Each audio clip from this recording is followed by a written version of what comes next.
अस्सलाम वालेकुम dear students, welcome to learning with Mutahir. आज जो हम डिस्कस करने जा रहे हैं फिन 621 की जी असाइनमेंट नंबर 1 स्प्रिंग 2025।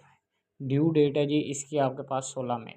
अच्छा जी, प्रॉफिट एंड लॉस स्टेटमेंट बनानी है और बैलेंस शीट बनानी। बेसिकली आपके पास 5 फाइनेंशियल स्टेटमेंट्स होती हैं जिसके अंदर आपके पास कैश बैलेंस शीट होती है, प्रॉफिट एंड लॉस या इनकम स्टेटमेंट होती है, फिर उसके बाद कैश फ्लो स्टेटमेंट होती है, चेंज इन इक्विटी होती है, नोट्स टू द अकाउंट्स होते हैं। अच्छा, उसके अंदर जी आपकी फाइनेंशियल स्टेटमेंट में वो कह रहा है जी profit and loss and balance, ठीक है।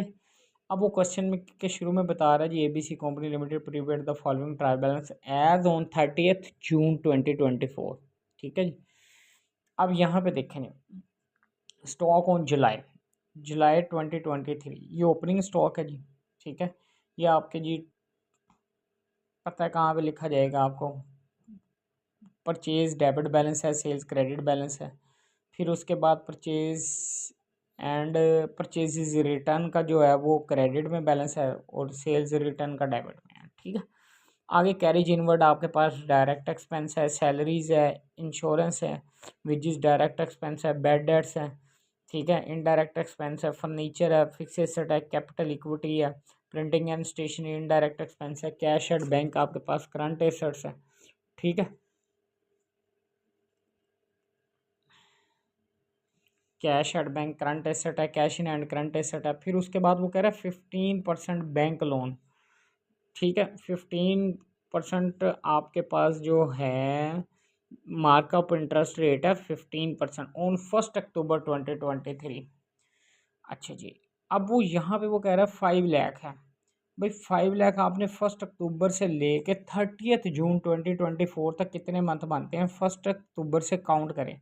5 लाख का आप लें 15% और जितने मंथ बनते हैं उसको मल्टीप्लाई बाय डिवाइडेड बाय 12 करते हैं तो आपके पास अमाउंट ऑफ इंटरेस्ट आ जाएगी। उसको एज एन एक्सपेंस भी लिख लेना और बैलेंस शीट के करंट लाइबिलिटीज में भी लिख लेना क्योंकि ये आउटस्टैंडिंग होना है। कमीशन क्रेडिट बैलेंस है, इनडायरेक्ट इनकम है।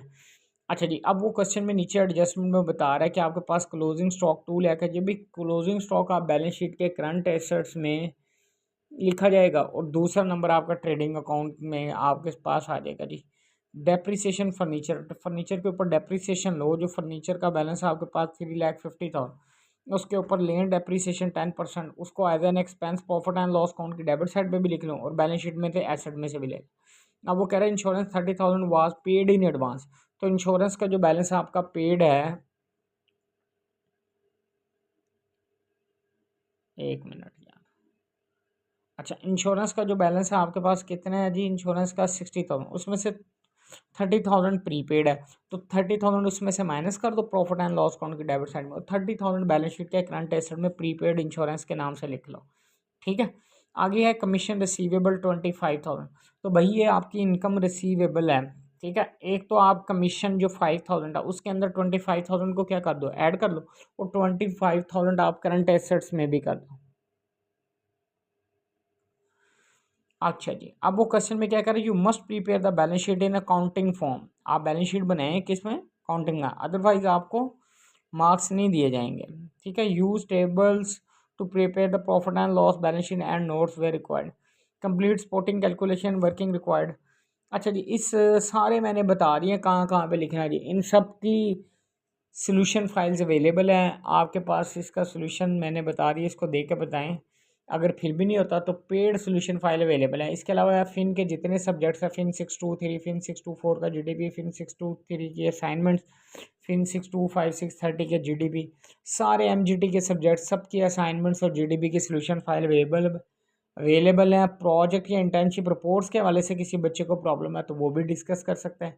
इसके अलावा मिड टर्म के हवाले से हर बच्चे को लेसन वाइज फाइल प्रोवाइड करेंगे, उसको अगर आप तैयार करेंगे तो आपका मिड टर्म 90 to 100% पेपर के मार्क्स के साथ क्लियर हो जाएगा। अगर किसी बच्चे को वो सोल्यूशन फाइल चाहिए मिड टर्म वाली, ठीक है, वो भी मिल जाएगी, पेड होगी। चैनल के साथ जुड़े रहिए, इंशाल्लाह नेक्स्ट वीडियो मिलते हैं। अल्लाह हाफिज़।